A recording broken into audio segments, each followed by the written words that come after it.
2011 की सर्दियों में नैना कपूर नाम की 22 वर्षीय कॉलेज छात्रा अपने बंद होटल के कमरे से रहस्यमय तरीके से गायब हो गई।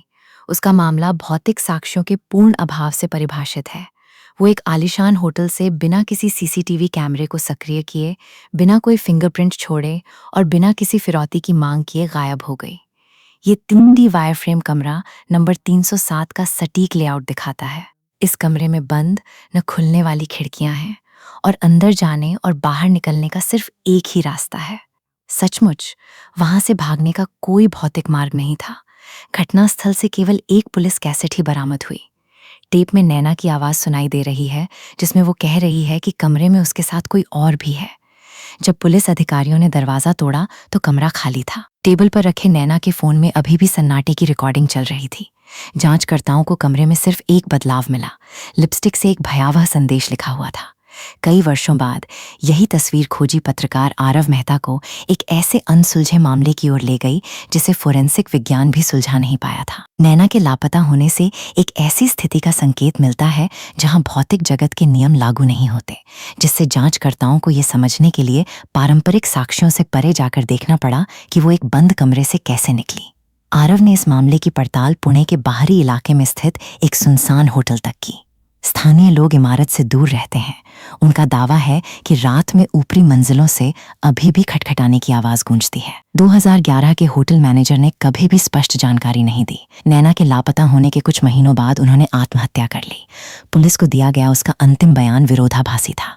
उसने दावा किया कि उसने उसे कमरे से बाहर जाते देखा, जबकि वो जानता था कि वो अभी भी कमरे के अंदर ही थी। संपत्ति की तलाशी के दौरान अराव को छिपे हुए पुलिस दस्तावेज मिले, जिनसे पता चला कि नैना से पहले के वर्षों में कमरा नंबर 307 से 3 अन्य लोग भी गायब हो गए थे। ये टाइमलाइन उन 4 अलग अलग गुमशुदा घटनाओं को दर्शाती है।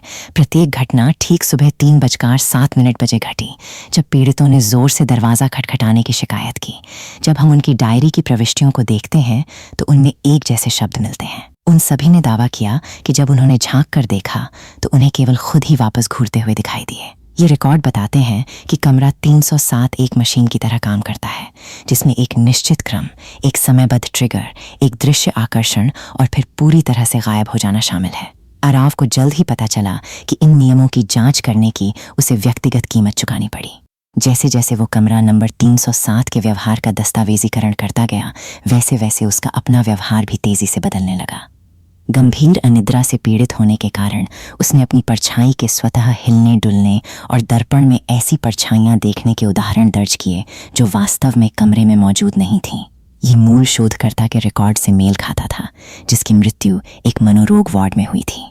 अस्पताल के कर्मचारियों के अनुसार वो व्यक्ति अपने अंतिम वर्षों में एक ही वाक्य दोहराता रहा, दरवाजे पर दस्तक कभी नहीं रुकती।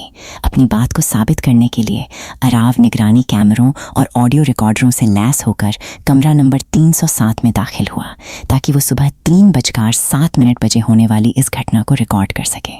उस रात उसने जो फुटेज रिकॉर्ड किया, उसमें ठीक 3:07 बजे दरवाजे पर जोरदार दस्तक सुनाई देती है। अराव दरवाजे के पास जाता है, झांक कर देखता है और पाता है कि उसका हमशक्ल बिना पलक झपकाए हॉल में खड़ा है।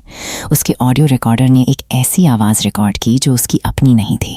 उसमें कहा गया था कि एक बार उस सत्ता को देख लिया जाए तो वो कभी नहीं जाती। अंतिम क्षणों में अराव ताला खोलने के लिए हाथ बढ़ाता है, दरवाज़ा खोलता है, चीखता है और कैमरा ज़मीन पर गिर जाता है, जिसमें केवल घोर अंधेरा ही कैद होता है।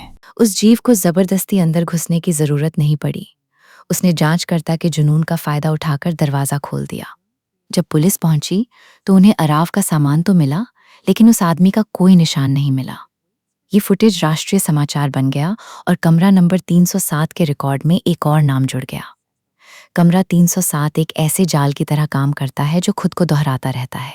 ये किसी को भी अपना शिकार नहीं बनाता, बल्कि उन लोगों का इंतजार करता है जो कमरे के रहस्य से आकर्षित होते हैं।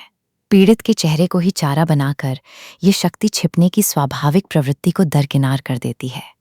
इससे पीड़ित को यह महसूस होता है कि वो किसी खतरे का सामना करने के बजाय खुद से ही लड़ रहा है। आज होटल का नवीनीकरण हो चुका है और उसका नाम भी बदल दिया गया है। एक नया जोड़ा कमरा नंबर 307 में चेक इन कर चुका है। उन्हें अपने कमरे के दरवाजे से जुड़े इतिहास की कोई जानकारी नहीं है, लेकिन जैसे ही वे बाथरूम में प्रवेश करते हैं, संदेश पहले से ही मौजूद होता है। कांच पर एक भयावह ताज़ा लिखा हुआ चेतावनी पत्र उनका इंतजार कर रहा होता है। कमरा नंबर 307 का खतरा असंभव को संभव करने की मानवीय प्रवृत्ति में निहित है।